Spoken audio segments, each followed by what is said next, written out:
Hello everyone, I'm Forrest McFreelava and this is Speedplay Netherlands number 14.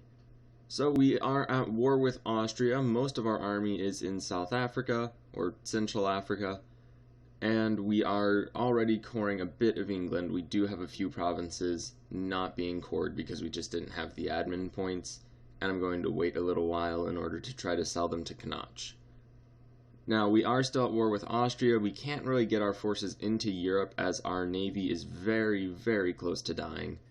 Luckily, we managed to heal it up and send it back towards the Netherlands proper. We don't actually go to our Italian province because I'm probably just going to let the Polish deal with this issue on their own and probably lose the war on their own.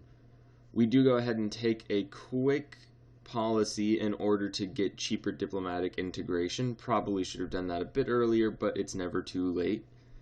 And we're going to keep it at least until we're done finishing integrating both of these two vassals.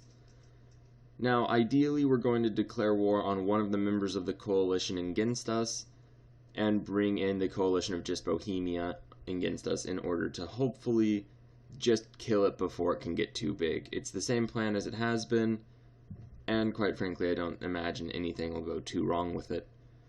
Now, meanwhile, Poland is definitely losing the war against Austria, but we seem to be far enough away that they're not actually sending any forces over at us, so it's probably not going to be our problem. I was fabricating a claim on Luxembourg, but it got annexed, one of the slight downsides to the fact that there is no HRE anymore. But we can hopefully just keep fabricating a claim on this new country which has taken over Luxembourg, and they'll probably join a coalition against us in the near future, so it should work out. We do get a rather significant revolt in England. However, since we have so many forces, there's really no concern. They do siege one of the provinces of England, though, because there's no fort on it, which is a bit of a hassle, although it's not really something that we have to worry about. And since we're in a moment of peace right now, I tried to sell a province to Knoch, however, because we're integrating them, they won't accept. So we just begin coring the two provinces and building up our army for a war against the coalition. Austria won't be able to join for around 5 or however many years, since they just got a truce with us. So what we're going to do is just declare this war. We bring Denmark into it, simply because we can, and we'll probably need the extra forces to hold off the Bohemians. Now, there is a very large Bohemian force, which I really don't want to deal with alone.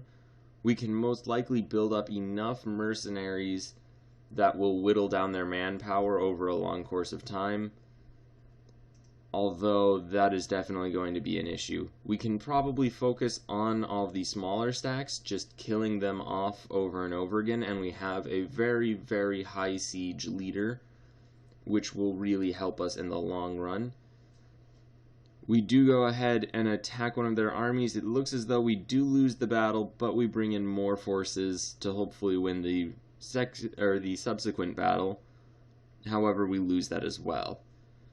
We do go ahead and hire more mercenaries, just wave upon wave of mercenaries. Funds do not matter to us at this point. It's merely going to be keeping a large enough army in the field. We get attacked, shovel our forces over to defeat the attackers. We lose that battle, but we pull back. We build several more groups of mercenary infantry, and this is essentially just going to be the play-by-play for the next while. Is we're going to fight these battles, we'll either win them or we'll lose them. If we lose them, all we lose are mercenaries, we will build more. Every battle that they win against us kills their manpower reserves off and makes them weaker in the future. So while these battles aren't going entirely our way, and realistically we probably should cling back a bit and let our armies regroup their morale, instead of doing anything like that, we just keep shoveling them at the enemy with all of these mercenaries. It might not be the most ideal solution, I will definitely admit that much. However, it's working fairly well, and although we are losing these battles, they are going to be losing their manpower, as we have significantly more mercenaries, I would imagine, than any other force in the world. We do call in the French, who then win a first battle, and that is fantastic news. We also begin, and actually we finish integrating Scotland. We now have all of Scotland under our direct control. The diplomatic relations debuff is going to lower our rate for annexing Connacht. However, we're not really in any hurry to do that. The main thing is winning this coalition war. Now that France is on our side, that's almost certainly going to happen, and you see we're starting to win these battles. It's probable that we could have won it without calling in the French. However, Bohemia is essentially the only major power in Europe we have to worry about at this point. Austria, clearly a severe threat. However, since we've got that truce, thanks to the Polish War, I don't really think that they're going to be a direct threat. If we're lucky, they'll keep fighting the Polish primarily, while we deal with Northern Europe. At any rate, that is a more long-term goal. At the short term, we're going to fight more of their armies. We do win these battles now. That is an important shift, is now that the French are in the war, we are winning the battles. We're still draining their manpower, and we're very lucky that our manpower is only being used in cavalry and our artillery, which isn't taking very many hits. And we go ahead and begin sieging the provinces that were taken from us back. We do move our army back and forth to just destroy any armies that get too close. And we're at a pretty happy point right now. We do get attacked, so we build more mercenary infantry. And it doesn't look like this battle is going entirely in our favor. The French do come and support us. We pull back one of our armies that has just no morale. And I checked very quickly, Bohemia has no manpower reserves whatsoever. Which means that the plan has essentially worked, and we're going to see just a precipitous drop in the level of troops they're bringing against us. We do get a revolt. It's just in Connacht. They'll hopefully deal with it themselves. We fight a battle that isn't going particularly well, but we do win it. And we can just begin sieging all of these provinces. We'll see what we can get later, but we've essentially won this war now, and that ends the current coalition. I'm very glad that Poland got declared war on by Austria and they called us in, as I would really probably doubt our ability to win a war against both Bohemia and Austria simultaneously. With the help of the French, it would definitely be possible, but would have taken a much longer amount of time. We do lose a battle in Bohemia proper. I was hoping to just siege one of their provinces. However, they had a much larger army, much closer by than I had hoped. We put a small force of our men in Burgundy, and we begin seeing what we can get as a peace deal. Now, the Danes lose a battle, we lose a subsequent battle, but the French win the follow-up. And at this point, we're just going to build more mercenary infantry. We had a bit of a lack of mercenary infantry available for a moment, but it seems to have cleared up.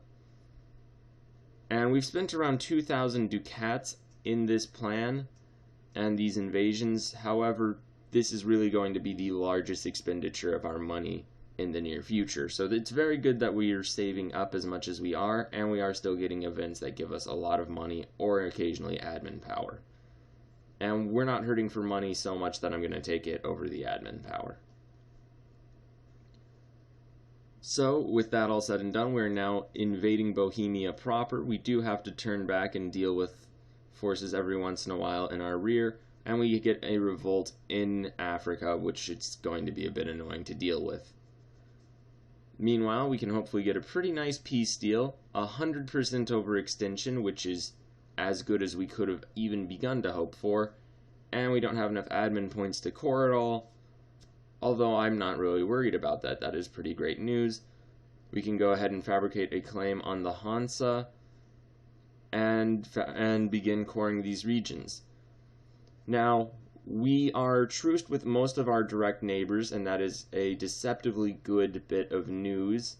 The few that we aren't truced with have cores in areas that we're coring, so we're going to wait a bit. We send a navy over to Africa in order to siege back this province. However, the rebel army appears to have just disappeared.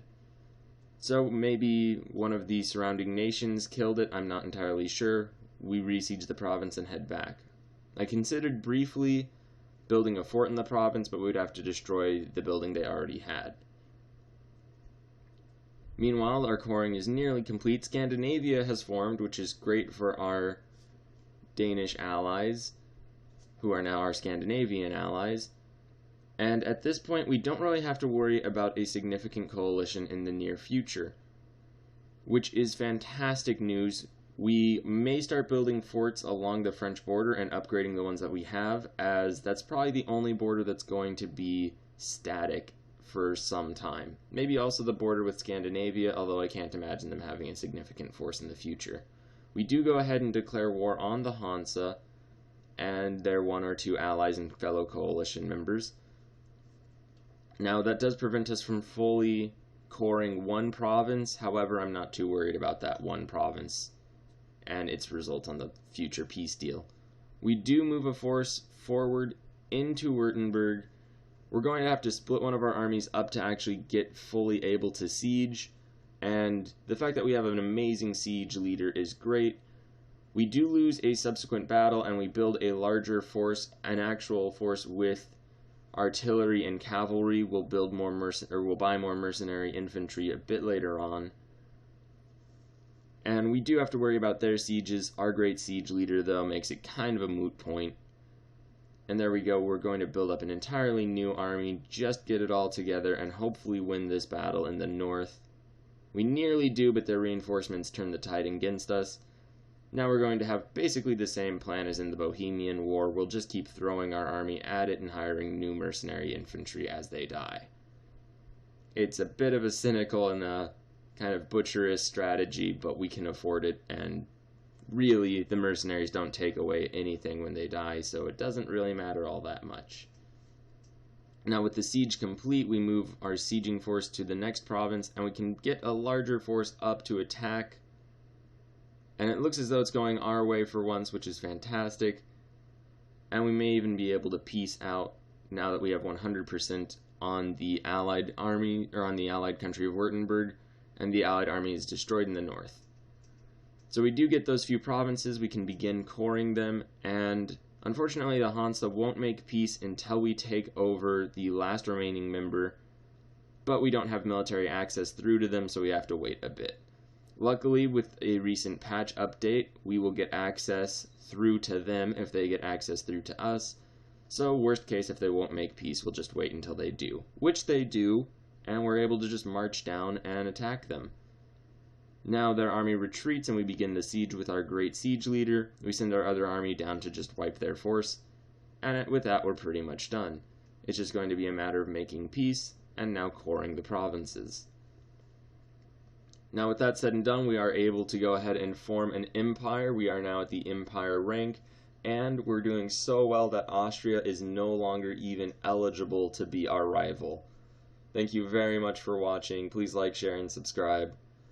We are going to plunge into Middle Europe in the next few episodes, and it should be great.